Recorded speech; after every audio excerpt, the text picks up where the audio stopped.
Myself Ramanamma. నేను తుని నుంచి వచ్చానండి.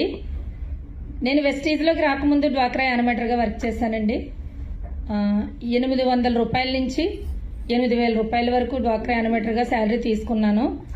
అయితే నాకు హెల్త్ ప్రాబ్లమ్స్ వచ్చి మన ప్రోడక్ట్ వాడానండి. మోకాళ్ళ నొప్పులకి గ్లూకోజమైన్ కాల్షియం వాడాను. నొప్పులంటే ఎంతవరకు వెళ్ళాయంటే ఆపరేషన్ స్టేజ్కి వెళ్ళాను. 2 lakhs తీసుకురమ్మన్నారు. నా దగ్గర మనీ లేదండి. ఏం చేయాలో తెలియదు. భగవంతుడు నాకు ఒకసారి రూపంలో నాకు ఈ అవకాశం 2 సంవత్సరాల నుంచి తిరుగుతున్నా సరే ఇదేదో డబ్బులు కట్టి కంపెనీ అని నేను వెనక పెట్టానండి. కానీ ఒకరోజు ఇంటికి వచ్చి కూర్చున్నారు. మన అప్లయన్స్ మనం కూడా ఫోన్ చేయకుండా కూడా అందివే వస్తూ మీ ఇంటికి వచ్చానని కలుస్తాం కదండి, అలా వచ్చారండి. వచ్చారు. నా అదృష్టం కొద్ది మా పాప ఉంది. వాడమ్మా బాగుంటాయని చెప్పారు కదా అని చెప్పింది. వాడాను. నెల 20 రోజుల్లో అసలు ఆపరేషన్ పడుతుందని చెప్పినటువంటి డాక్టర్స్ నెల 20 రోజులకి మంచి రిజల్ట్ వచ్చిందండి. ఇంకా చాలా హ్యాపీ అనిపించింది. ఒక రోజు మీటింగ్కి వెళ్ళాను. ఇందులో బిజినెస్ చేసుకుంటే లైఫ్ ఉందని అర్థమైంది.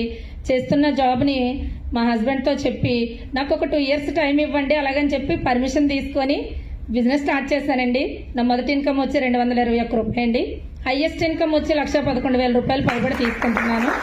అలాగే ఈరోజు సార్ చెప్పినటువంటి విషయం ఏంటి అంటే మనం వెస్టీజ్లోకి వస్తే 1,00,000 వస్తుంది, కారు వస్తుంది, ఇవన్నీ మామూలే అని అందరికీ తెలుసు. తీసుకున్న వాళ్ళు కూడా చాలా మంది ఉన్నారు. అయితే మీరు ఎందుకు వెస్టీజ్లోకి వచ్చారు, అసలు ఎప్పటికి కావాలి, ఎంత కావాలి, దేనికి కావాలి, దేనికి ఎంత కావాలనేది చాలా క్లారిటీగా అడిగారు కదండి.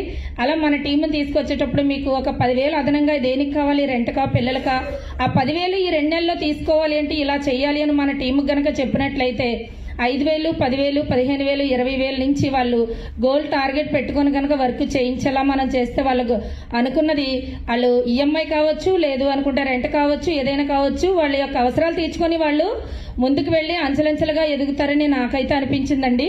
అలాగే నా గోల్ వచ్చి ఈ జూలై 10వ తారీఖు యూసిడీగా 2 lakhs పీవీతో 3 lakhs ఇన్కమ్ తీసుకోవాలని గోల్ పెట్టుకున్నానండి. అలాగే ఏప్రిల్ 10 నా బర్త్డే అండి. అప్పటికి సీఎం మెంబర్ అయ్యి డియూసిడీగా 10 lakhs ప్లస్ ఇన్కమ్ తీసుకొని అలాగే 1 ఎకరా ల్యాండ్ తీసుకొని ఆ ల్యాండ్లో 2028 కల్లా 2 కోట్లు పెట్టి హౌస్ కట్టి మీ అందరినీ కూడా ఇన్వైట్ చేస్తానండి. Thank you. Wish you well, all the best అండి. ఇంకొక గోల్ ఏంటంటే నాకు 2030 కల్లా నాకు ఒక గోల్ ఉందండి. 5 ఎకరాల ప్లేస్ తీసుకొని అందులో వృద్ధులకి, అనాథ పిల్లలకి ఆశ్రమం కట్టించి నాకు వెస్టేజ్కి వచ్చిన డబ్బులతో వాళ్ళని చాలా మన ప్రొడక్ట్ వాడిస్తూ హెల్దీగా ఉంచుతూ వాళ్ళని చాలా ఆనందంగా చూసుకోవాలనేది నా కోరిక అండి. ఇంకొకటి ఏంటి అంటే నాకు ఆ కోరిక ఉంది, మా పిల్లలతో కూడా నేను షేర్ చేసుకున్నానండి. ఇది తర్వాత మీరే రన్ చేయాలి అలాగని చెప్పి వెస్టీజ్లో 1,00,000